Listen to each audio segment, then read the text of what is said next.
nous allons voir un passage tiré du livre de Zacharie, chapitre 6, versets 9 à 14. Zacharie 6, 9 à 14. La parole de l'Éternel me fut adressée en ces mots. Tu recevras les dons des captifs, Eldaï, Tobija et Jedaïja.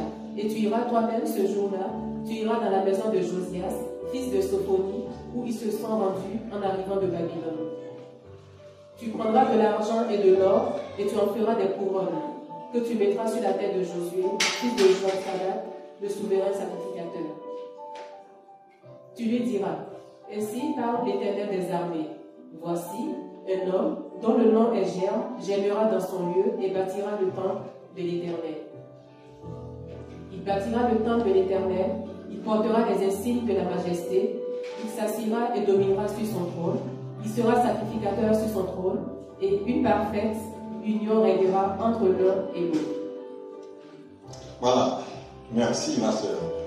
Et voilà les termes que je voudrais tirer de cette lecture. D'abord, je voudrais dire, c'est surtout le verset 12 et 13 sur lequel je vais vous attirer les attentions. Et le germe de l'Éternel, c'est avec ces thèmes que je vais partager quelque chose avec vous ce matin. Le germe de l'Éternel. Et ces thèmes, vous les trouvez dans le livre Liberté en Christ. Ainsi, vous l'avez. Parce que j'en avais donné quelques exemplaires à Pasteur Jean. Donc, ici, la Bible nous parle d'un germe. Dans le verset 12, le verset 12, voici un homme dont le nom est germe. Donc, ce germe, c'est le germe de l'Éternel.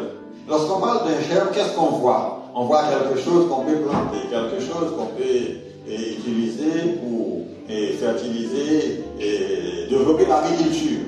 Bon, mais ici, dans la Bible, ça prend une autre dimension.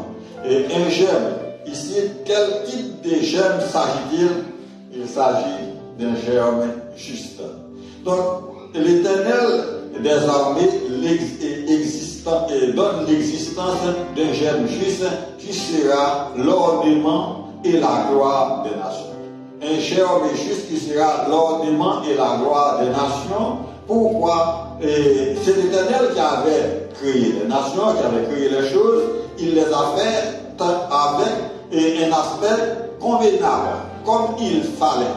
Au point de vue que nous voyons, la Bible nous parle de la gloire de Dieu. Lorsque nous parlons de la gloire de Dieu, comment nous voyons, on présente l'image de la gloire. Alors, je ne sais pas si ça vous reste en mémoire, on parle de la gloire, c'est en latin, on dit imbe. Imbe signifie, c'est l'image de la gloire. Bon, mais quand dans certaines églises catholiques surtout, on présente des choses qui ont l'aspect, mais c'est la gloire. Mais l'homme ne peut pas présenter l'aspect de la gloire de Dieu. Et pourtant, cette gloire est en nous. Elle est en nous, elle est dans le peuple de Dieu. C'est pourquoi lorsque Dieu a créé le monde, Adam et Ève pouvaient parler avec Dieu comme vous me voyez, comme vous pouvez me poser des questions. Et Adam parlait avec lui parce qu'ils avaient en eux l'image de la gloire. Mais une fois que cette image était perdue, l'homme ne peut pas entrer en communion avec Dieu. Il avait perdu de quelque chose. Mais en Jésus-Christ, nous pouvons retrouver ce que nous avons perdu en Adam. Donc aujourd'hui, en venant à Dieu, étant ici, là, nous sommes dans la présence de Dieu, il y a quelque chose de divin qui est en nous. C'est quelque chose qui peut se manifester d'une manière ou d'une autre. Je ne sais pas si vous avez déjà vu l'image de la gloire, soit dans une vision ou bien dans un rêve. C'est beau. Je l'ai déjà vu plusieurs fois. C'est aussi agréable. Si vous voyez l'image de la gloire, de la vraie gloire. Et voyons que l'homme s'intéresse à ce qu'on le glorifie, qu'on le loue. L'homme fait des choses de façon qu'on puisse parler de lui. Et parce que l'homme cherche la gloire. Mais cette gloire, ça n'a aucune valeur. Mais la vraie gloire, c'est celle que Dieu nous donne. Or, l'homme, il avait cette gloire, mais Dieu, il a suscité un germe. comment pouvons-nous l'appeler un germe juste? C'est le germe, on l'appelle l'ornement de la gloire des nations. Et car le Père les rachetait et à main forte et à bras étendus n'a pas été fidèle. Et Dieu, en raison de sa sainteté, doit accomplir ses promesses. C'est bien.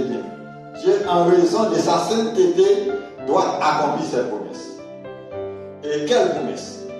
Et nous trouvons dans le livre de Jérémie, chapitre 1er, verset 12, qui nous dit Dieu veille sur sa parole pour l'accomplir. Ah, ça doit attirer l'attention de chacun de nous. Dieu veille sur sa parole et afin de l'accomplir. Et ensuite, nous voyons là, car le Père est racheté et a manifesté, et vous dites, à bras forts et à bras étendus n'a pas été fidèle. Et Dieu, en raison de sa sainteté, doit accomplir ses promesses. Donc, avec un peuple livré à l'idolâtrie, la porte a été formée pour toute manifestation de la bonté divine. Et le peuple racheté à l'idolâtrie, avec ce peuple, Dieu ne pouvait pas accomplir ses promesses. Parce que la promesse de Dieu, c'est quelque chose qui doit être accompli dans une béatitude parfaite, c'est-à-dire dans l'immensité de sa gloire.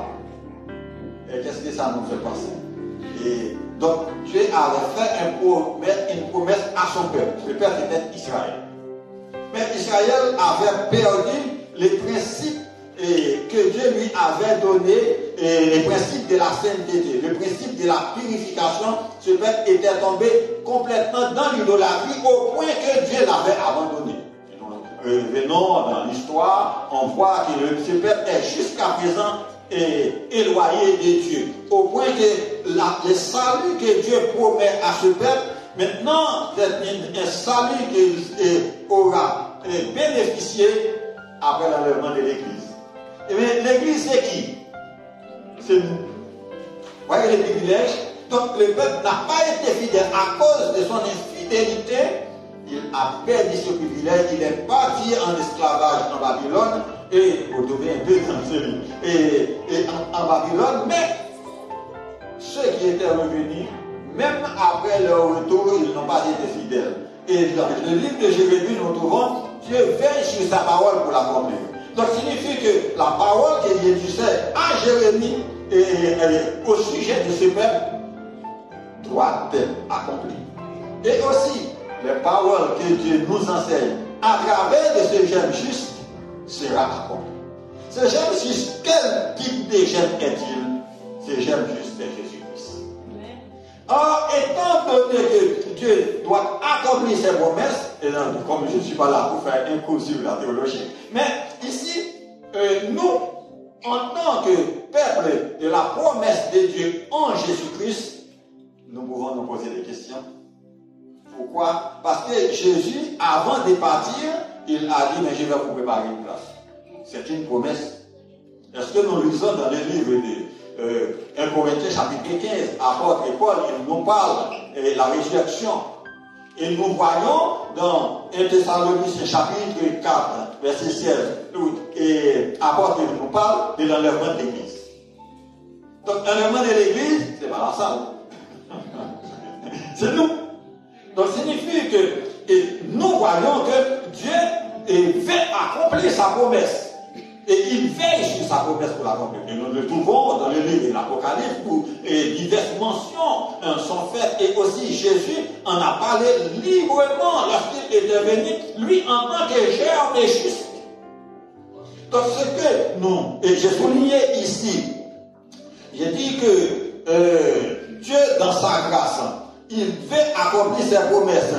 Donc avec un père livré à l'idolâtrie, la porte est fermée pour toute manifestation de la bonté divine. C'est-à-dire pour accomplir ce qu'il avait promis.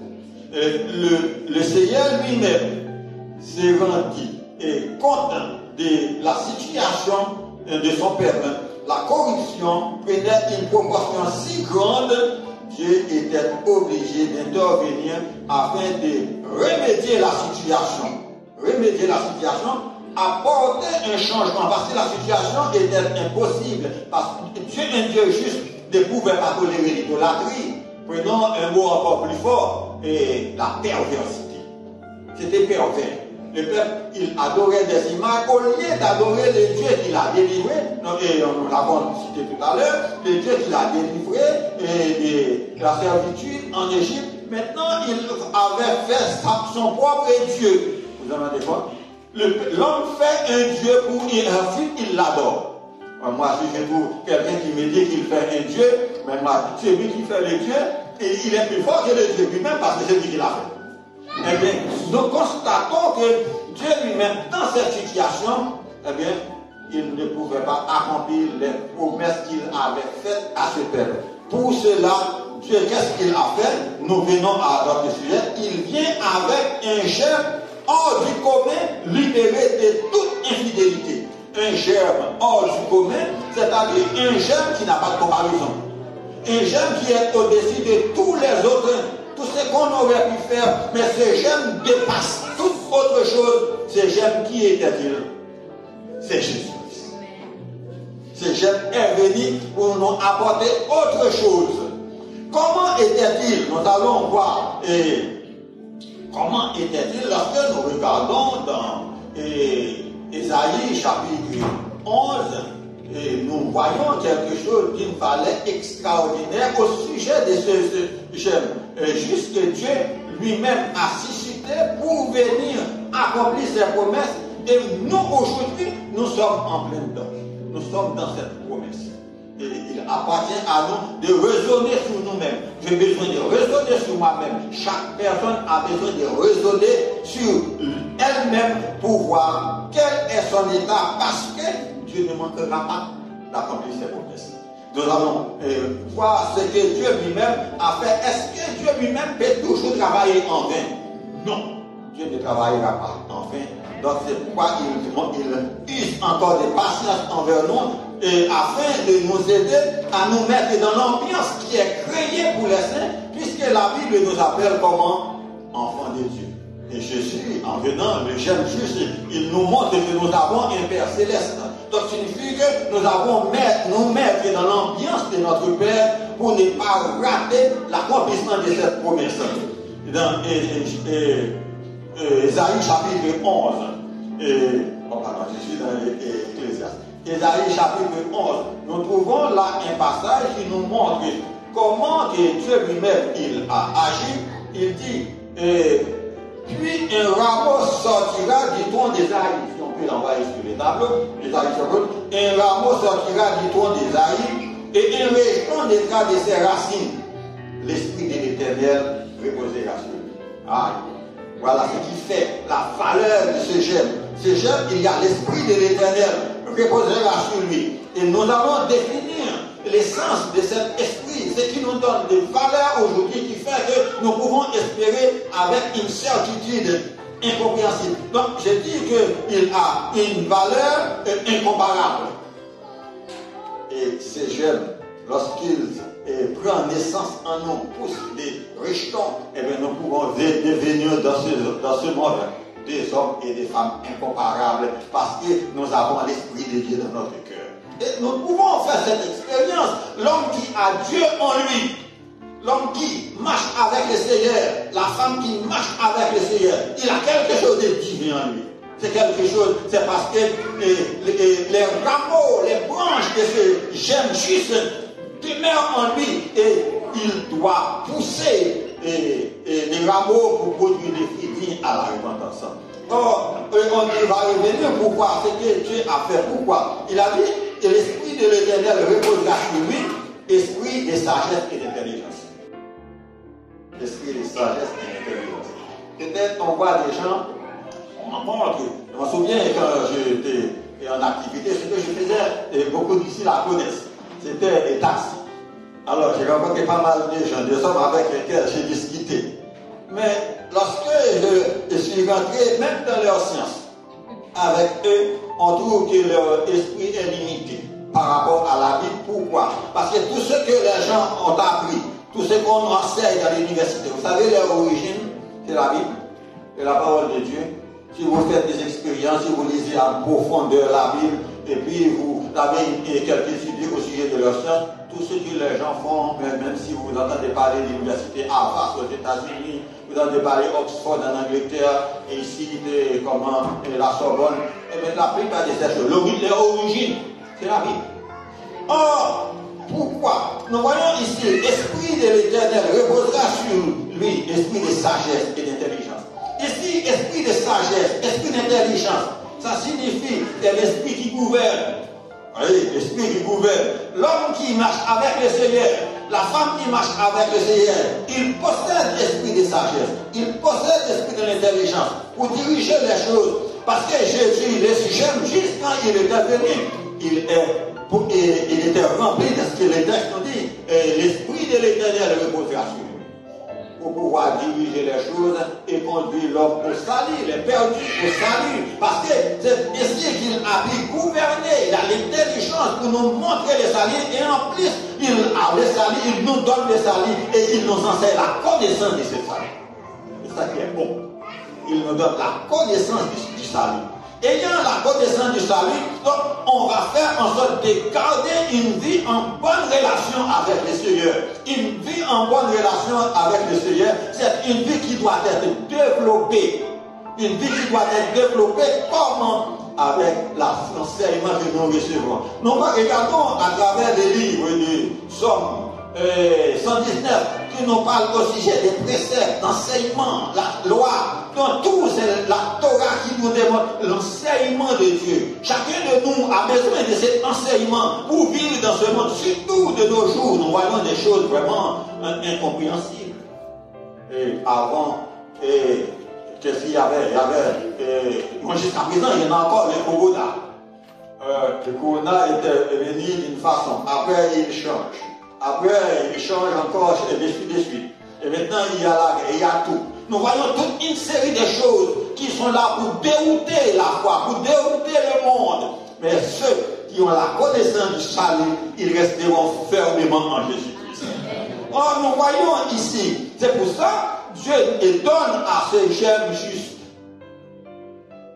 l'intelligence et la sagesse pour diriger. Non seulement nous avons besoin de cette connaissance aussi, chaque membre, chaque frère a besoin de cette connaissance pour se diriger dans la vie. Et nous allons voir en comment Jésus lui-même, lorsqu'il est venu en mettant ces choses en application, comment il l'a enseigné. Et ensuite, nous voyons l'esprit de sagesse et d'intelligence, esprit de conseil et de force.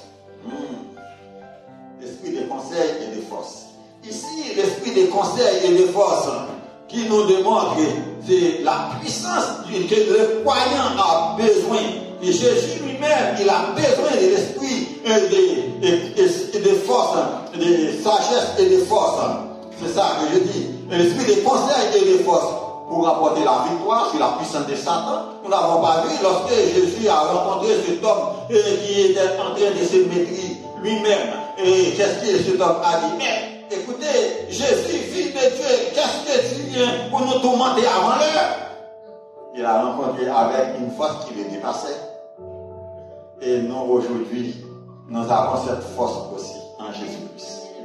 Parce qu'il a semé ces gemmes justes. Et nous qui l'avons reçu, et bien ces gemmes est là pour grandir dans notre cœur, pour grandir dans notre âme. Des fois, vous voyez avec quelqu'un qui s'élève contre vous, vous ne savez pas pourquoi. Mais vous vous posez la question, mais qu'est-ce qu'il lui fait? Mais oui, vous voulez faire quelque chose. Parce que vous avez l'esprit de puissance en vous. Vous avez quelque chose en vous qu'il lui-même ne comprend pas. Parce que vous avez cet esprit en vous, esprit de conseil et de force, l'esprit de l'Éternel. Et ensuite, esprit de connaissance et de la crainte de l'Éternel. L'esprit de connaissance et de la crainte de l'Éternel, chacun de nous a besoin de cela. Comment pouvons-nous arriver à avoir l'esprit de connaissance et de la crainte de l'Éternel? L'esprit de connaissance, lorsque il faut d'abord venir à l'église, et souvent il faut assister dans les études et les études bibliques, il faut prier. Et c'est ainsi que Dieu peut nous donner de la connaissance de son amour, la connaissance de sa grâce, et aussi la connaissance de la crainte nous permet d'avoir une bonne relation avec le Seigneur. Une bonne relation avec le Seigneur augmente notre force, notre puissance pour vaincre, pour combattre les actions néfastes de l'adversaire. Parce que Satan, il est à l'heure. Comme il est à l'heure, mais avec quoi pouvons-nous combattre? Ce n'est pas en mangeant bien, ce n'est pas à table qu'on va retrouver la force pour combattre Satan. Mais c'est avec la connaissance que Dieu nous donne, avec la crainte que nous avons. Et on m'a expliqué une fois, quelqu'un qui était arrivé à quelque part, mais il est allé à l'église. Souvent, il ne sait pas comment c'était passé. Il est en danger et la vie fait un mauvais esprit. Alors, je ne sais pas comment ça s'était passé. Mais il se met à réciter les psaumes, soit psaume 29 ou bien psaume 23. Et les mauvais esprits disent laissez-les donc. Lorsqu'il a fini de réciter ce psaume, je vais régler avec lui. Vous vous rendez compte? Parce que celui-là, il n'a pas la crainte de l'Éternel. Il n'a pas une bonne relation avec l'Éternel. Qu'est-ce qu'il apporte Jacques? Il dit, mais Satan, il croit en Dieu. Mais lorsqu'on cite le nom de Dieu, il tremble et il fait la vie. Donc nous avons besoin de cet esprit. Donc tout cela pour nous démontrer l'importance de l'Esprit de Dieu dans notre vie. Jésus était venu avec cette puissance pour combattre le mal de ce monde. C'est pourquoi Satan était en détresse lorsque Jésus était là. Pour bien comprendre ces choses, voilà. Pour bien comprendre ces choses, il faut souligner ce fait que Dieu avait choisi Abraham pour qu'il devienne le père spirituel d'un peuple. Il a choisi Abraham pour qu'il devienne le père spirituel d'un peuple. Quel est ce peuple? Qui était-il? Ce peuple, c'était Israël. Or, pour y parvenir, le Seigneur avait jeté dans son cœur une semence qui devait porter des fruits merveilleux, estimé est-il pour tous les futurs croyants. Ah, ça peut vous paraître étrange. Donc, il a semé une semence dans le cœur d'Abraham. Il savait qu'Abraham allait obéir. Dieu le savait. Et il a mis une semence dans son cœur. Lorsque Abraham devait quitter sa patrie, il devait rompre avec toutes ses vieilles habitudes. Nous trouvons certains croyants qui viennent à l'église, ils gardent toutes leurs vieilles habitudes. Et ils gardent toutes leurs anciennes passées, ils observent tout. Et puis il y en a même qui veulent porter et tout en demandant où est-ce que vous allez avec? Mais Jésus, les j'aime juste, il a tout porté pour nous à la croix. Il a porté nos péchés, il a porté nos iniquités. Mais vous allez les porter pour aller où? Eh bien, il faut se remettre à Jésus. Donc, lorsque Dieu a choisi Abraham et Dieu lui a promis de lui accorder sa grâce, Dieu veut accorder sa grâce à chacun de nous ce matin. Et donc, il faut dépouiller notre cœur de tout ce qui est contraire à la volonté de Dieu pour recevoir sa grâce, parce qu'il n'y a pas de place pour Dieu. Et je vais vous donner un exemple. Je me souviens, il y a Formule 1. Regardez, vous voyez des Formule 1, des fois ça vous arrive. Il y a longtemps, je ne m'en occupe pas.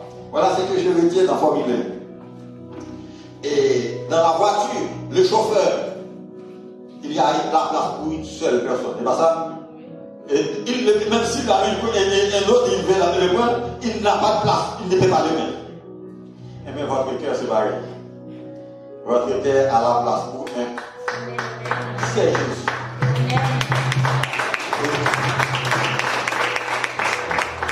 Et s'il est dans votre cœur, personne ne peut le mettre à aider l'homme. Parce que vous donnez votre cœur à Jésus. Alors, ce que je fais comme constatation, ce que je fais comme expérience, il y a des gens dans leur cœur, Dieu est là. Et Jésus a dit, si quelqu'un écoute ma parole et il la met en pratique, mon Père l'aime.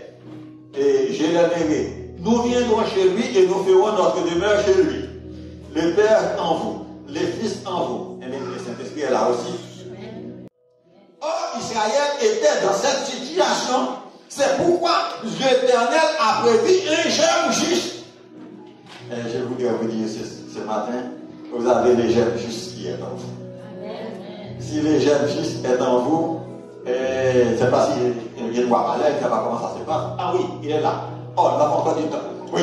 Alors, si les jeunes juste êtes en vous, vous pouvez produire des fruits comme Dieu avait prévu pour Abraham. Abraham, il a produit des fruits, mais c'est son descendant qui ne l'avait pas produit des fruits qui à la repentance.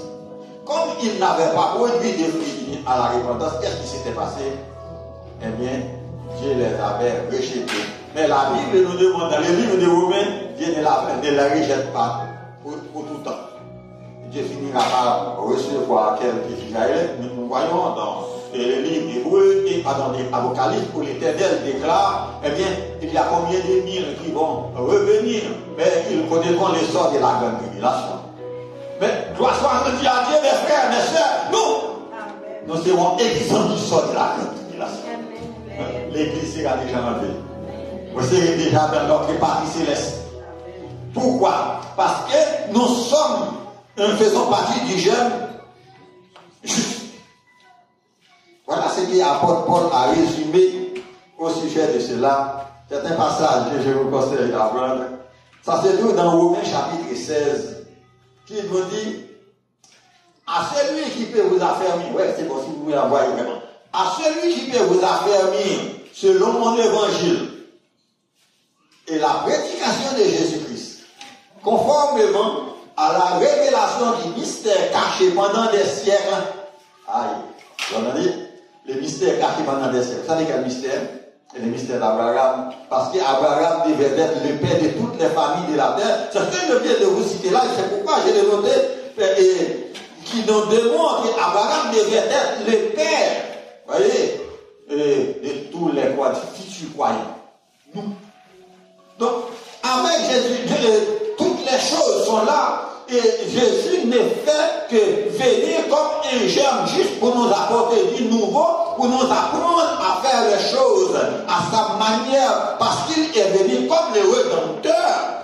Et nous trouvons dans Ésaïe chapitre 52, verset 10, qui nous dit, Dieu a levé les bras de sa sainteté. C'est pas ce que je veux dire, les bras de sa sainteté. Dieu a, Ésaïe, vous pouvez le noter.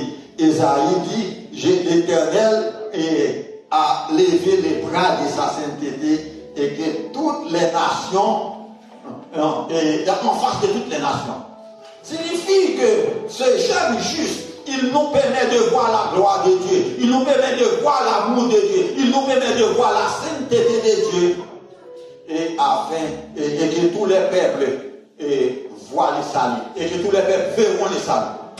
Tout le monde verront les saluts. Or, il y a beaucoup de choses à dire sur ce passage. Jésus, lorsqu'il a parlé, il a dit, eh bien, écoutez, l'évangile doit être prêché dans le monde entier pour servir de témoignage. Ah, il y a beaucoup de choses aussi. Voilà. Quand l'évangile vous servir de témoignage, il y a beaucoup qui entendront l'évangile qui ne l'accepteront pas. Mais le fait de ne pas accepter l'évangile, cela ne veut pas dire on s'équipe de tout et innocemment. Parce que le salut est offert, il est manifesté, Dieu fait connaître aux hommes le salut. Mais ceux qui reçoivent le salut, ils seront exempts du jugement de Dieu. J'estime que chacun de nous, nous sommes dans ce cadre exempts du jugement de Dieu. Il est vrai que nous parlerons devant les tribunaux de Christ pour rendre compte le bien et le mal que nous faisons dans son corps, dans notre corps, mais nous serons dans la gloire quand même. Mais ceux qui l'ont rejeté, et même ils seront jugés pour avoir rejeté la vérité. Quelle vérité? L'homme qui rejette le salut, quand ils font l'expérience, ils voient ce que c'est le salut. Ils l'ont rejeté, ils savent ce que c'est. Ils vont payer cette conséquence pour avoir rejeté Dieu. Rejeter le salut, c'est rejeter Dieu. C'est rejeter le germe juste. Alors, quand on rejette le germe juste, qu'est-ce qu'on choisit? Qu'est-ce qu'on fait comme choix? On fait comme choix les germes injustes. On va revenir sur les germes injustes. Donc, signifie que nous revenons avec notre passage qui nous démontre, donc, à celui qui veut vous affermir selon mon évangile, Romains chapitre 16, verset 27, à celui qui veut vous affermir selon mon évangile. Qui peut nous affermir? C'est Paul qui parle ici. Il remplace tout. Et il fait un résumé de la promesse que l'Éternel avait faite à Abraham. ou du moins avec fait Abraham, il dit, eh bien, à celui qui peut vous affermir selon mon évangile et la prédication de Jésus-Christ, l'enseignement de Jésus-Christ. Donc Jésus-Christ, qu'est-ce qu'il a enseigné? Il a enseigné l'amour, il a enseigné la justice, il a enseigné la paix, il a enseigné la joie, il a enseigné le bonheur éternel. Mais à celui qui peut vous affermir selon la prédication de Jésus-Christ, conformément à la révélation du mystère caché. Quel mystère caché? Le mystère que Dieu avait fait confiance à Abraham, que toutes les nations de la terre seront bénies en toi. Parce que je vous ai résumé ici, là, en vous démontrant que, eh bien, Abraham, il avait reçu un germe juste qui devait porter un fruit qui serviront, des fruits qui serviront pour tous les futurs croyants, pour nous, pour moi, pour vous, aujourd'hui, pour chacun de nous. Comment voulons-nous mettre en pratique? Comment raisonnons-nous avec ces versets qui nous démontrent que nous devons porter une attention sur ce message? La révélation, oui, du mystère caché pendant des siècles, manifesté maintenant, voyez, et porté à la connaissance de toutes les nations, afin qu'elles obéissent. Porté à la connaissance de toutes les nations. Donc ce mystère caché pendant des siècles, et donc était caché depuis longtemps, mais Dieu ne l'avait pas oublié. Et qu'est-ce que ça nous fait penser? Jésus n'a pas oublié la promesse qu'il nous a faite en nous disant, je viendrai pour prendre avec moi, et vous serez avec moi. Donc signifie que ceux qui n'agissent pas comme Israël en avait fait, et même ils seront avec le Seigneur dans la gloire. Et nous avons une autre pensée que nous trouvons dans le livre de Matthieu qui nous parle au sujet des grains. Celui qui était sorti pour s'aimer, il s'aimait une portion de semences tomba au bord du chemin. Les oiseaux du ciel les ont mangés. D'autres, une portion tombe dans des terres pierreuses. Il s'élève aussi rapidement, mais comme il n'y a pas de terre suffisamment profonde, mais qu'est-ce qui s'est passé? Eh bien, il s'élève et dès qu'il vient de la sécheresse, ils sont morts. Et d'autres qui sont tombés dans des terres, comment encore, qui n'avaient pas sur des épines, et les épines les bouffaient. Mais lorsque Jésus démontrait cela, il m'a démontré, c'est parce que certains ont reçu l'évangile, mais leur cœur n'était pas bien défriché pour recevoir la parole de Dieu. Des cœurs qui étaient remplis de toutes sortes d'épines, toutes sortes de méchanceté. Les gens restaient avec leur méchanceté dans leur cœur. Il y a d'autres encore qui ont reçu l'évangile, mais ils souffrent de mauvais conseils. Les conseils des autres les emportaient. Mais il y en avait qui ont reçu l'évangile et qui l'ont reçu avec joie et qui portaient beaucoup de fruits, beaucoup de résultats, et des fruits de 100, 150, etc., etc. Mais qu'est-ce que nous pouvons poser comme question à travers tout ça? Mais la terre ici, qu'est-ce que c'est? C'est le cœur. C'est le cœur. L'évangile est semé dans diverses pensées, dans diverses et cœurs qui ont été créés, tous ces cœurs par Dieu. Mais d'où vient il y a des terres qui sont mal à faire progresser la parole de Dieu? C'est parce que dans certains cœurs, eh bien, il y a de l'amertume. Dans d'autres, il y a de la méchanceté.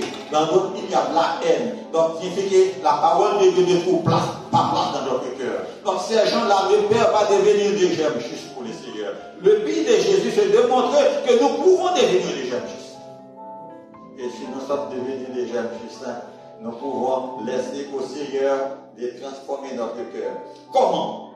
Nous avons dans l'agriculture les termes qu'on utilise: défricher le sol, le mettre en état pour qu'on plante dans des semences qui se révéleront capables de produire des résultats. Le but de Dieu, c'est que notre vie, en recevant le Seigneur, produit des résultats. Dieu attend à ce que nous produisons des résultats. Nous voyons Jean-Baptiste lorsqu'il était venu, mais il était bien imbu, il a versé le même esprit. Il dit, mais écoutez, produisez des fruits dignes à la repentance. Chacun de nous a besoin de produire des fruits dignes à la repentance. Le germe juste est sémé dans notre cœur. Il est semé dans nos cœurs. Il est semé dans notre vie. Il appartient à chacun de nous de savoir comment s'y prendre. Parce que le but du Seigneur, c'est de nous voir un jour avec lui dans sa gloire. C'est pourquoi il a envoyé les jeunes justes. Il a envoyé Jésus-Christ, les jeunes justes. Jésus, il est toujours à l'heure dans la vie de chacun de nous. Parce qu'il a dit, je vais partir, mais je suis toujours avec vous jusqu'à la fin du monde. Et je vous enverrai le Saint-Esprit. C'est le même esprit, esprit de sagesse et d'intelligence, esprit de conseil et de force, esprit de connaissance et de la crainte est toujours avec nous. Peut-être certains peuvent penser, c'est plusieurs esprits. Non, tout ça pour démontrer l'œuvre de l'Esprit de Dieu dans notre vie. Le Seigneur veut accomplir quelque chose de positif dans la vie de chacun de nous, afin de faire de nous des rameaux, des bons rameaux, des branches révélant capables de produire des fruits dignes à la repentance. Ce que Dieu entend de nous, il y a des gens qui produisent des fruits, mais quel type de fruits? Des fruits qu'on ne peut pas même manger, des fruits qu'on ne peut pas même observer et garder. Mais Dieu, et Jean-Baptiste a dit, des fruits dignes. Des fruits qui correspondent à la volonté de Dieu. C'est pourquoi Dieu a envoyé un germe juste. Il n'a pas envoyé un germe juste pour produire des fruits. L'injuste. Jésus a insisté, nous le trouvons dans Matthieu chapitre 12, il a dit, mais il a commencé par enseigner la justice. En apprenant la justice de Dieu d'un cœur sincère, eh bien, nous pouvons produire des fruits dignes qui correspondent à la volonté de Dieu. Le but du Seigneur, c'est faire de nous des hommes et des femmes qui correspondent bien à son royaume. Et Jésus viendra après avoir enlevé l'Église. Il reviendra si c'était avec l'Église. Et alors, d'une façon triomphante.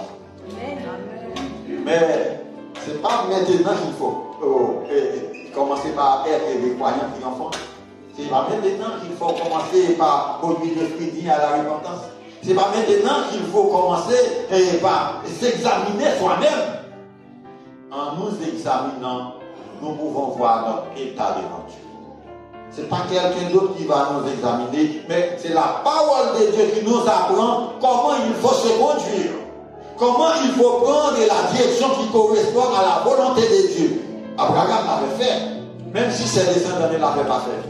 Qu'est-ce que Jésus a dit? Eh bien, les dieux d'Abraham, les dieux d'Isaac, les dieux de Jacob, il est mort. Ils sont morts. Où sont-ils? Ils sont morts. Mais ils sont vivants auprès du Seigneur parce qu'ils ont été fidèles. Ils ont gardé la valeur de ce germe que l'Éternel avait planté en eux. Donc, eux-mêmes, ils ont fait le travail. Mais nous, qu'est-ce que nous voulons faire? Jésus est venu, il a fait son travail. Il a dit, je suis venu dans le rouleau qui me concerne, afin que je fasse la volonté de celui qui m'a envoyé. Mais ce matin, nous sommes là pour faire la volonté de celui qui nous a appelés, Jésus-Christ, le Sauveur. En faisant sa volonté, nous pouvons avoir une pleine assurance. Et chacun peut s'examiner lui-même s'il vient aujourd'hui. Où est-ce que je serai? Est-ce que je serai avec lui? Ou est-ce que je n'en serai pas? Le plus tôt de faire cette pensée, c'est maintenant. Prions le Seigneur. Bon état de Père Céleste, nous te bénissons et nous te glorifions. Nous remettons, Seigneur, cette assemblée en éternel. Et chacun de nous, Seigneur, tu connais nos cœurs, tu connais nos pensées. Il y a tant de choses que nous rencontrons dans notre vie qui sont un sujet à nous déconcerter, à nous, Seigneur, bouleverser, à enlever en nous ce qui est indispensable pour que notre relation aille dans le sens de la volonté. Bénis ton Père ce matin. Bénis chacun de nos Seigneur. Aide-nous à réfléchir sur nous-mêmes. Il est vrai que l'ennemi, il est là pour semer des mauvaises plantes, pour semer des grains, Seigneur mon Dieu, qui se révèlent capables d'étouffer la bonne semence que tu as mise dans nos cœurs. Mais nous te demandons d'intervenir, de prendre place dans notre vie, de nous élever et que nous puissions te remettre tout notre être à toi et que tu en sois le maître. Bénis chacun de nous, sans doute, il y a des gens qui sont malades, qui ont des difficultés, des épreuves de toutes sortes. Je les élève devant toi, afin que tu les touches toi-même et qu'une nouvelle disposition soit prise dans leur cœur et dans leur esprit et que ta puissance se manifeste sur chacun de nous. Bénis cette communauté qui est capable de tout faire. Nous t'en prions ainsi, dans le nom puissant de Jésus, le Sauveur, qui vit et qui règne au siècle des siècles. Amen. Soyez bénis dans le nom de Jésus.